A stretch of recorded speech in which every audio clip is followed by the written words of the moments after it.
Surprise, surprise, here we find ourselves in Visual Studio again. Let's update the data model now to have it access the database to do the querying to build our initial set of items and to implement the logic we need for the details page. So come over here to the Solution Explorer, open up the main view model and put our new version in and see what we've changed. To start with, we have a local instance variable where we're going to hold the Sonnet's DB data context, and in our main view model constructor, we're going to go ask the app class for the instance of the database that we created there. Also, as we did before, we're going to create our two observable collection of item view models for items and favorite items.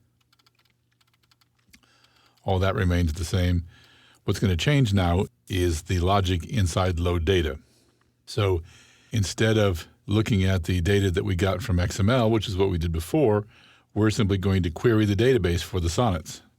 So the way you do queries using linked SQL is you simply say var sonnets in DB equals from sonnets, variable S in DB data context.items. Remember, that was the table we defined over there in DB data context. Select S. And so that's the equivalent of select star from sonnets in the database. And now that we have that, we're going to create an observable collection of those sonnets in order to be able to iterate over them and create our item view model. And we simply then copy the properties from the sonnet objects into the item view model objects. And then we add it to the items list and again to the favorites list if it's a favorited sonnet. And that's all we need to do to load the data from the database. You can also see that add item to favorites and remove item from favorites are the same as what we used for the flat file version of Sonnets Plus, but you might notice that the update database method is missing. And that's because we're going to use the link to SQL over in the details page in order to do the actual updates.